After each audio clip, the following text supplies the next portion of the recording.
Vamos abrir as nossas Bíblias lá no livro de Êxodo. Hoje nós vamos dar um panorama sobre uma ordem de Deus e algo que hoje está muito latente em nossa sociedade, em nossa mídia, é algo atual e o crente não pode ter dúvida das coisas que surgem e de como Satanás ele vai trabalhando em todos os sentidos para destituir a igreja do Senhor, destituir a família, destituir tudo aquilo que Deus deixou perfeito. Satanás tem uma missão rápida. Satanás ele quer trabalhar urgente nas coisas que lhe traz o interesse para a destruição das instituições que Deus deixou, primeiramente a família, a igreja, o Estado, e nós devemos estar muito atentos para que não tenhamos dúvida daquilo que Deus tem para conosco. Vamos ler lá no livro de Êxodo, capítulo 21 no livro de Êxodo, e o versículo 22 a 25, nós vamos ler Êxodo 21, 22 a 25, diz o seguinte: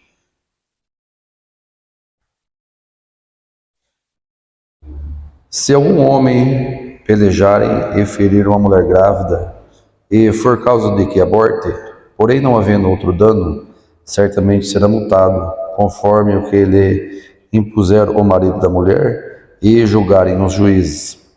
Mas se houver morte, então dará vida por vida, olho por olho, dente por dente, mão por mão, pé por pé, queimadura por queimadura, ferida por ferida, golpe por golpe. Oremos. Senhor que estás nos céus, que o Senhor nos abençoe esse dia, a palavra do Senhor, para que possamos crescer cada vez mais no entendimento, na compreensão de tudo que Deus tem para conosco, para a sua igreja, para o crescimento de cada um de nós. Tudo isso eu peço e agradeço em nome do teu Filho Jesus. Amém.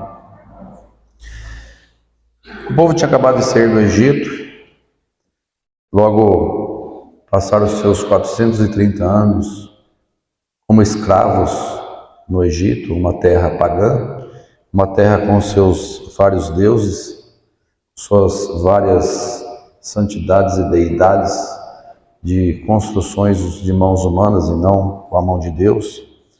E Deus tirou aquele povo do Egito após 430 anos naquele local. Logo após a instituição da primeira Páscoa, nós vemos ali no capítulo 12, retrocedendo a primeira Páscoa, e também na concretização da 10ª praga instituída por Deus, que foi a morte dos primogênitos do povo do Egito. Deus matou ali toda a primogenitura do povo egípcio, e Deus ali santificou os primogênitos do povo hebreu. A demonstração de força, uma demonstração de poder que Deus deu àquele povo. E aquele povo então partiu para o deserto, sendo guiado pelas mãos de Deus. Deus ali destruiu a reputação dos egípcios, passaram o povo hebreu pelo Mar Vermelho, e na sequência o povo egípcio, passando ali pelo Mar Vermelho, foi morto Faraó, seus cavalos e seus cavaleiros, na terra que a poucos minutos ou segundos os hebreus tinham passado com os pés em seco. E aquele povo acompanhando todo o poder de Deus, e mesmo após todos os milagres de Deus realizados, vieram do povo egípcio as murmurações. E nós vemos que o Pentateuco é repleto de murmuração. Deus tem um pecado dedicado especial aos murmuradores, por reclamarmos daquilo que nós estamos passando, sendo que tem pessoas em pior condições do que nós. Mas reclamaram da falta de pão, reclamaram da falta de água, reclamaram das condições que caminhavam, de não ter nem aonde ser enterrados. Deus foi livrando aquele povo por aquele caminho, e Deus conduziu aquele povo a Canaã. E aquele povo até então, eles não havia uma legislação, eles não havia uma ordenança jurídica para eles seguirem. Eles não eram uma nação soberana, não tinham as suas regras legais instituídas. Eram escravos, é igual semelhante, né, às crianças, que há ordens vêm dadas conforme estão ali infringindo alguma regra da casa. Quando nós educamos os nossos filhos, não tem um regramento. Nós julgamos que deve haver uma correção, e ali a correção é aplicada no momento e de acordo com o que estão fazendo ali, fora do padrão da casa, digamos assim. E na escravidão também, da mesma maneira, eles tinham apenas que obedecer às ordens. Agora, esse povo hebreus, eles eram soberanos, eles tinham a sua própria condução, e esse povo não estava mais nas ordens do faraó, na ordem dos egípcios. E as ordens vinham conforme a situação. Agora, eles precisavam de uma regra própria. E todo povo necessita, toda instituição tem o seu regramento, toda empresa tem o seu regramento, todo lar, a igreja não diferente, todos os órgãos de entidade têm as suas legislações, em quais aqueles associados eles têm que andar segundo aquelas normas e com as normas da igreja. Não é diferente, nós não temos uma lei instituída, mas nós temos uma lei em nosso coração, a qual nós devemos obedecer a Deus. Existe exceção para julgar os casos mais graves, de acordo com o andar e de acordo com a disciplina de cada um. Isso é bíblico, isso deve ser praticado. E aquele povo não tinha ainda um regramento. E lá no capítulo 20, Deus dá a tábua ali dos 10 mandamentos, que são as primeiras 10 regras básicas, as primeiras 10 leis básicas.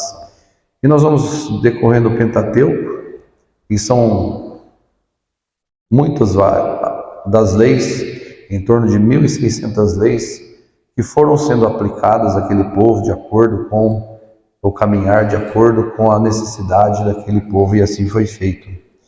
E uma das primeiras leis ali que foi instituída logo após os 10 mandamentos foram a lei de quando você ferir ou de quando você matar alguém. Essa previsão já vem logo após aos 10 mandamentos. E aqui fala, irmãos, quando houver uma peleja contra uma mulher grávida e ali houver uma morte, não se fala ali se do bebê ou se da mulher, mas que deveria ser paga vida por vida. O agressor ali, ele seria condenado. E já haviam os juízes, ali no finalzinho do 23, fala dos juízes, então já haviam os julgadores para os casos que ocorressem dentro daquela nação. E nós vemos, irmãos, que a lei, ela nunca mata a sua vítima. A lei, ela nunca prevê a morte da vítima. Isso é uma condução insana de uma sociedade que quer eliminar uma vítima. Uma situação corriqueira, você está atravessando a rua e você é atropelado. E aí, como pena, ao invés de você aplicar a pena ao motorista, você aplica ao pedestre que estava atravessando a rua. Algo muito semelhante, algo muito o que está acontecendo em nossa sociedade, na sua insanidade em querer matar a vítima. Isso numa geração ou em uma nação coerente, isto é inadmissível. Nós vemos que Deus criou o homem, Deus fez a sua criação, a sua imagem e semelhança. Deus criou o homem à sua imagem e sobre tal nós não temos o controle da vida ou da morte. Não somos animais evolutivos, nós temos um processo que é de Deus, a geração de uma nova vida. É independente da mão humana, é independente da vontade humana, apenas tendo ali aquela relação esposo-esposa, aonde ali surge uma nova vida e a partir dali nós não temos mais controle em eliminar uma vida, seja lá qual for, a partir da sua concepção. O homem não pode querer brincar de ser Deus.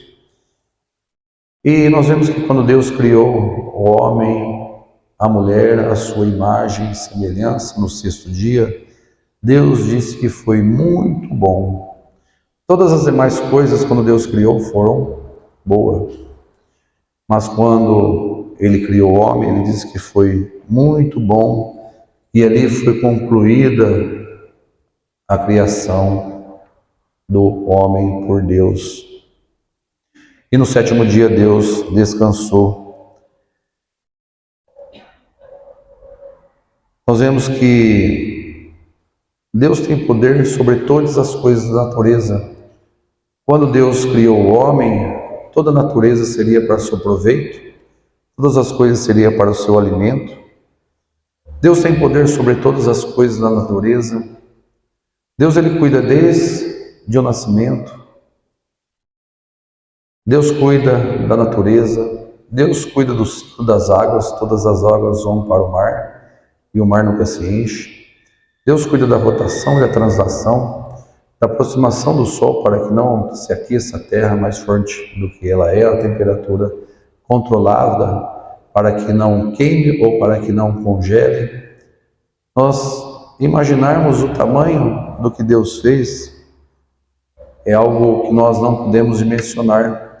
Mas o homem sempre tem a vontade de ser um Deus, de controlar todas as coisas. O homem quer controlar, fazer um controle da população, seja lá qual for a sua intenção.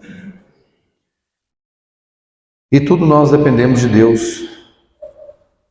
Tudo vem de Deus. E tudo que Deus dá ao homem é bom e deve ser usado para proveito dele mesmo. E o homem, desde dos seus princípios, ele já tem um coração endurecido contra o seu próximo. E Deus pôs as leis, Deus colocou as condições para aqueles que infringem a lei do Senhor. E Deus deixou aqui a sua lei no livro de Êxodo para que todo aquele que interrompesse uma vida.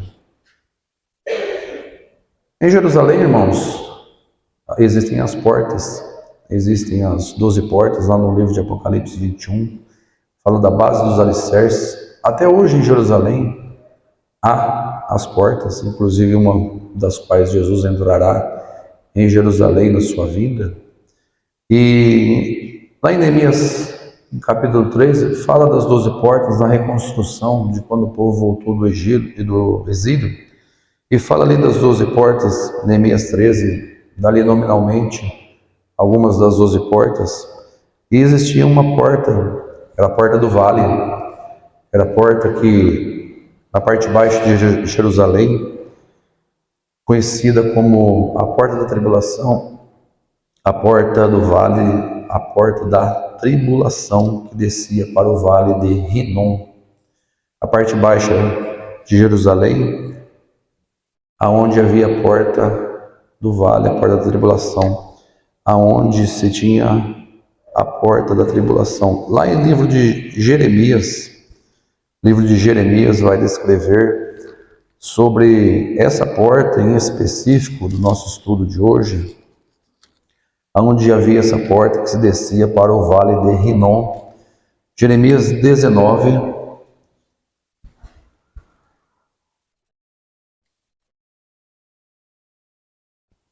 As cidades eram fortificadas, irmãos, e toda a cidade era com muros. E Jerusalém especificamente, 12 portas, e cada porta tinha a sua finalidade, tinha uma porta para um devido fim. E havia essa porta do vale, a porta da tribulação, que diz o seguinte, lá em Jeremias 19.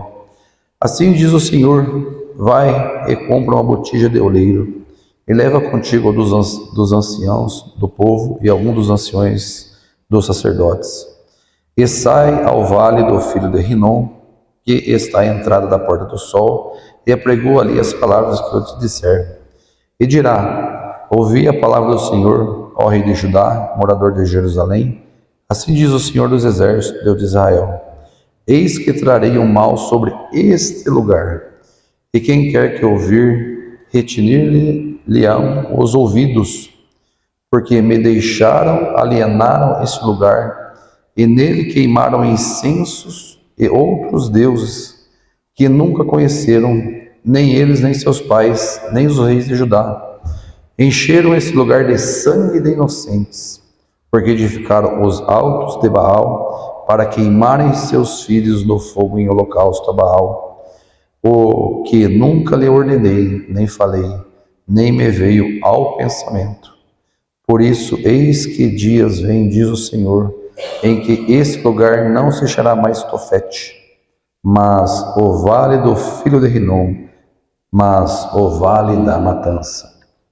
Era um local, irmãos, aonde ali eram levadas as crianças para serem queimadas em ritos de idolatria.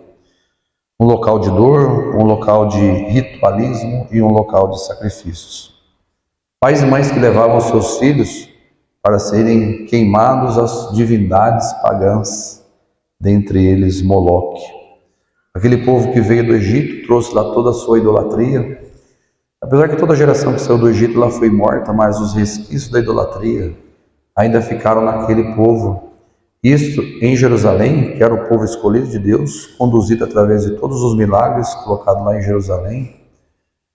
Essas pessoas, inclusive os 2 reis, nós vamos citar, que queimaram ali os seus filhos. Eles tinham saído do Egito, mas a idolatria não tinha saído deles. Mesmo sendo aqueles 600 mil homens de guerra de 20 a 60 anos, que descreve lá no livro de Números, toda a geração renovada no deserto, ainda eles trouxeram a idolatria. Lá no livro de 2 Crônicas, nós vamos ver 2 reis que praticavam esse ato de levar os seus filhos para serem queimados nesse vale da matança, nesse vale de Rinom, aos seus filhos para serem queimados. E ainda 2 reis de Israel, 2 reis escolhidos pelo povo para governar o reino do sul, praticavam tal atrocidade lá no livro de 2 Crônicas. No livro de 2 Crônicas, 2 reis, 2 que tinham o dever de conduzir o povo de Israel nos caminhos do Senhor, no caminho dos Deus dos milagres que os livrou na mão do Egito, ainda praticavam tais coisas. 2 Crônicas, capítulo 28.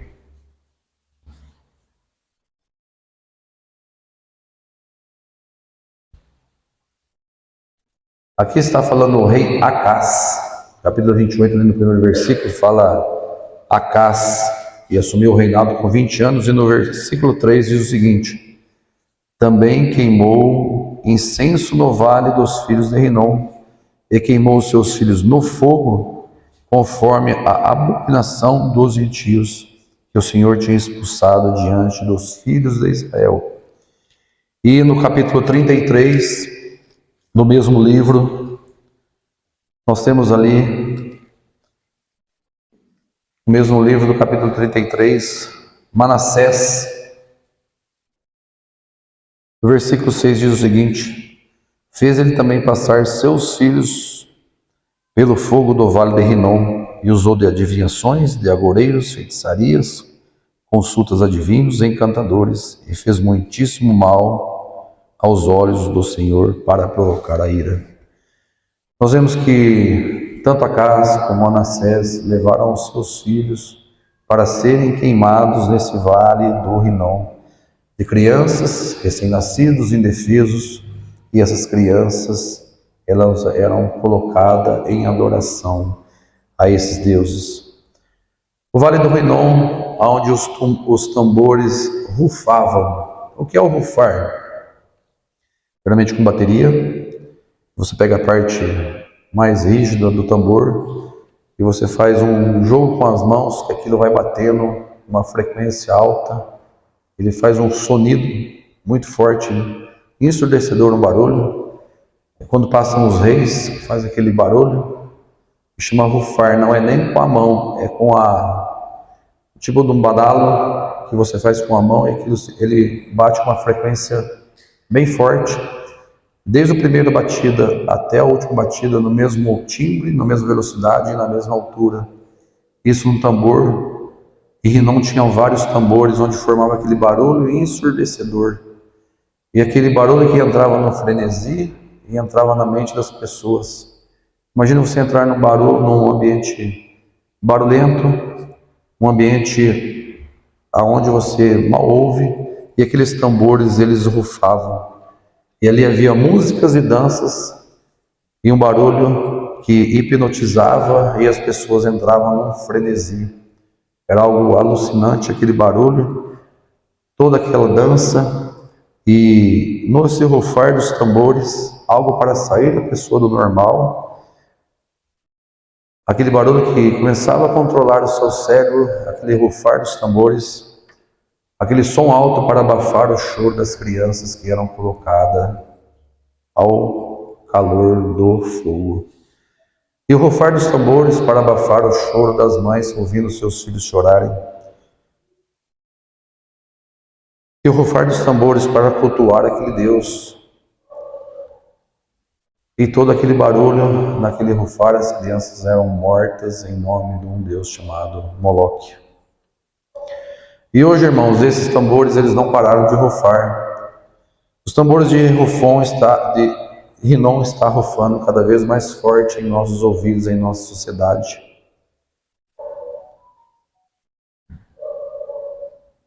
Mas não mais como um timbre, mas os tambores de Rinom, hoje eles rufam em nome de uma ideologia, em nome de princípios chamado meu corpo, minhas regras. Os rufares dos tambores de Rinom, eles não cessaram, eles continuam. E no rufar dos tambores de Rinom são mortos mais de 40 milhões de seres humanos atualmente. Em números estimados, fora os números que não são da estimativa. Eles não cessaram. Os tambores de Rinom, eles rufam cada vez mais forte na mídia, nos financiadores, no controle da vida, os rufares de tambor de Rinom, no controle da sociedade, da família. E nós vemos no mesmo livro de Jeremias, no capítulo 32, o que Deus fala daqueles que sacrificam os seus filhos ao rufar dos tambores de Rinom. Jeremias 32, 35.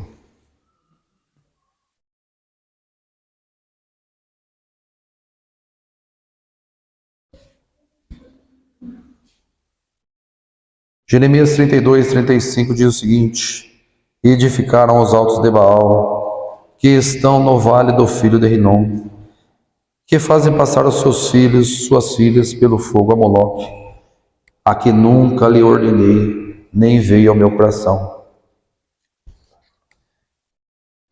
Porque fizeste tal abominação para fazerem pecar a Judá.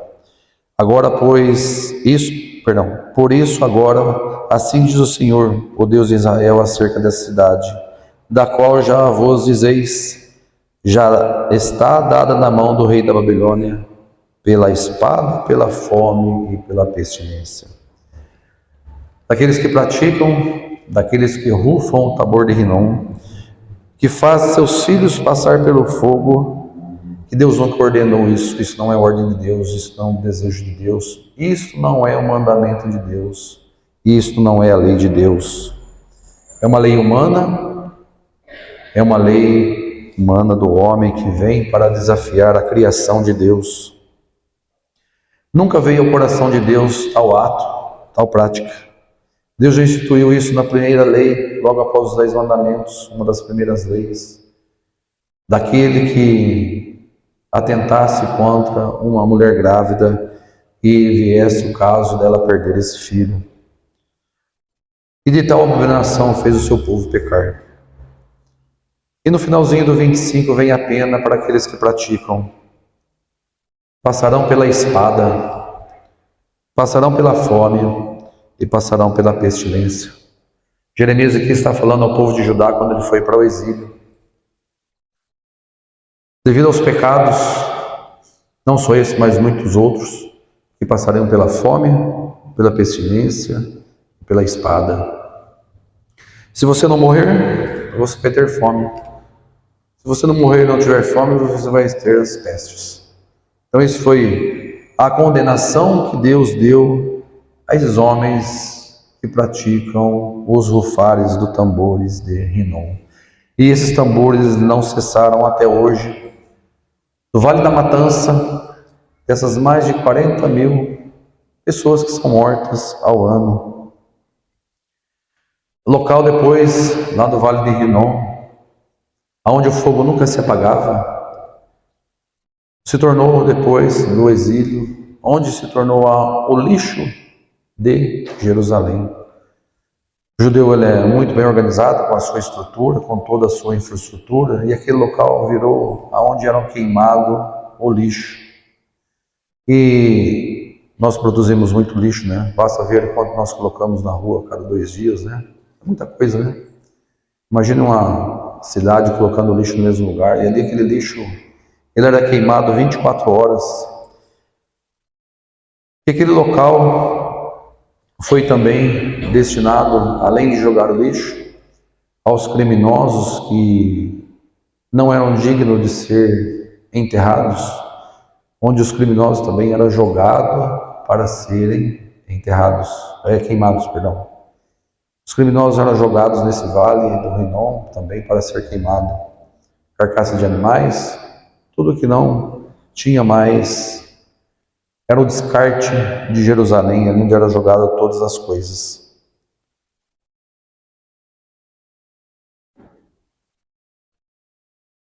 E na lei de Deus, já provisionou o crime de passar o fruto do seu ventre pela morte é abominação. Lá no livro de Levíticos,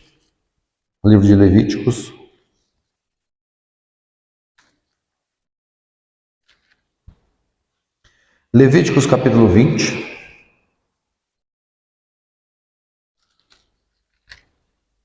é um livro onde há várias leis, é um livro que só fala das leis, não somos cumpridores da lei, Cristo aboliu toda a lei, hoje nós não guardamos mais as leis, mas as leis foi dada ao povo hebreu lá no deserto, como nós já dissemos, porque anteriormente eles não tinham regramento.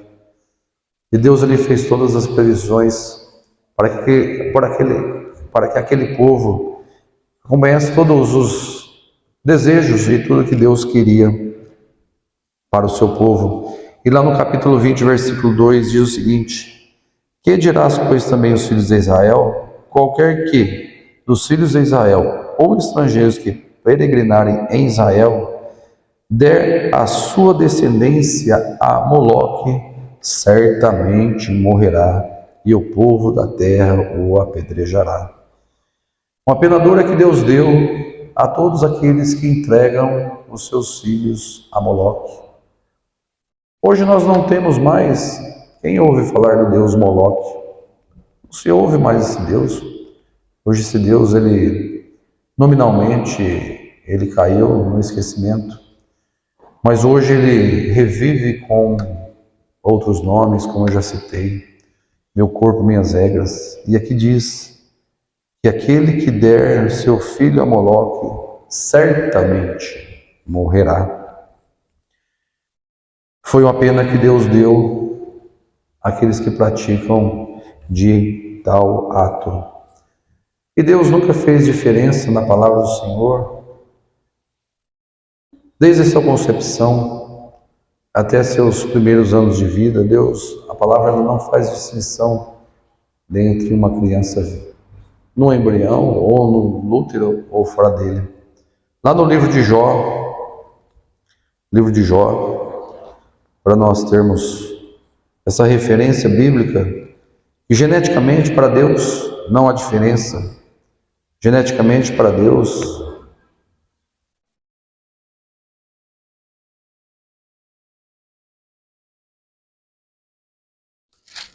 Jó capítulo 3,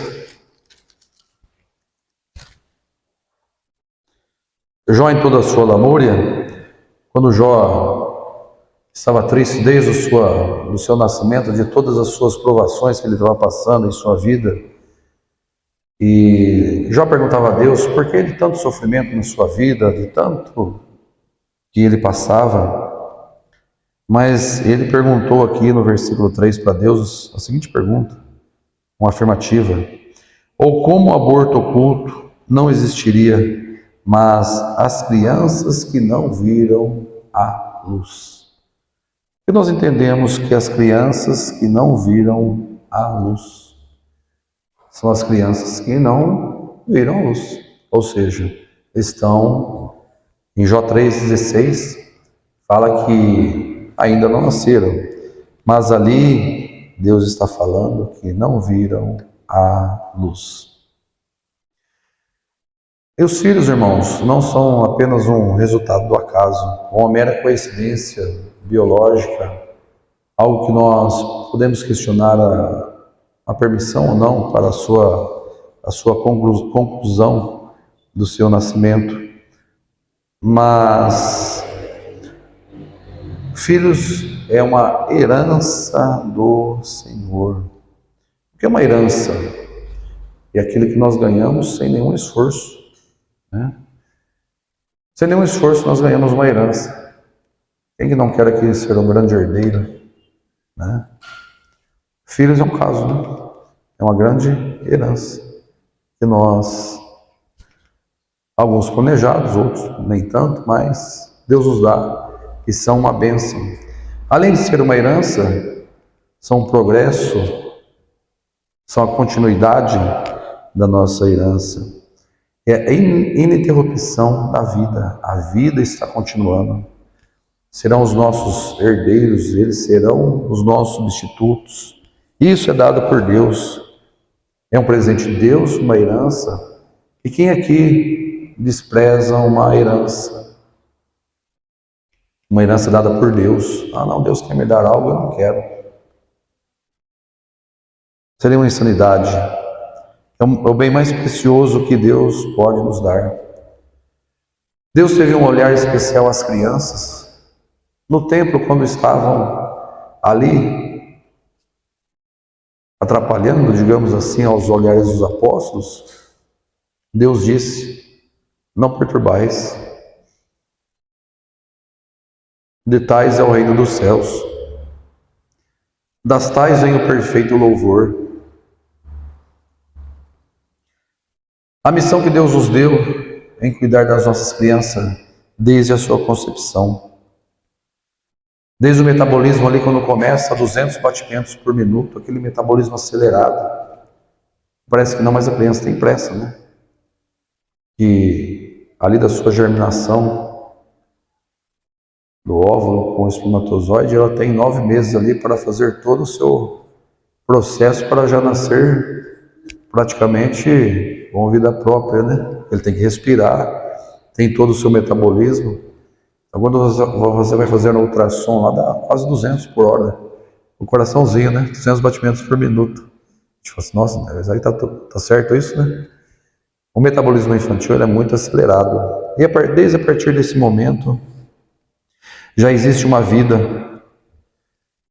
Já existe ali, Deus tem um projeto para aquele ser. Deus ali já sabe de todas as coisas que ali vai acontecer, independente da semana ou não, mas a partir ali da concepção.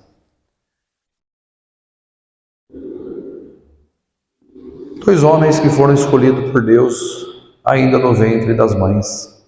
No mesmo livro de Jeremias, voltando uma página no capítulo 1, Jeremias 1:5 diz o seguinte: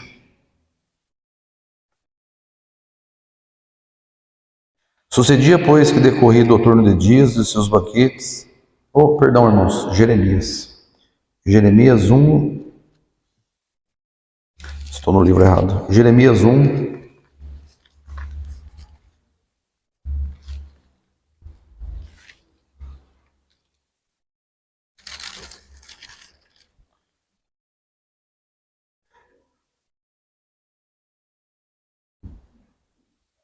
Jeremias 1:5 diz o seguinte: Antes que te formasse no ventre te conheci, e antes que saísse da madre te santifiquei. As nações que te dei por profeta. Antes que se formasse no útero, te conheci. E no meio do versículo, no ventre, quando eu estava lá em gestação, antes de sair da madre, antes de sair do ventre, no período de gestação, Deus santificou aquele homem chamado Jeremias para ser profeta de nações. Aqui não fala de semanas, aqui não fala de período, mas aqui fala da madre. Deus em nenhum momento faz distinção de tempo no ventre materno. E os irmãos não precisam ir, mas lá em Gálatas 1,15, apóstolo Paulo: mas quando aprove a Deus, que desde o ventre de minha mãe me separou e me chamou para a sua graça. Gálatas 1,5, 1,15.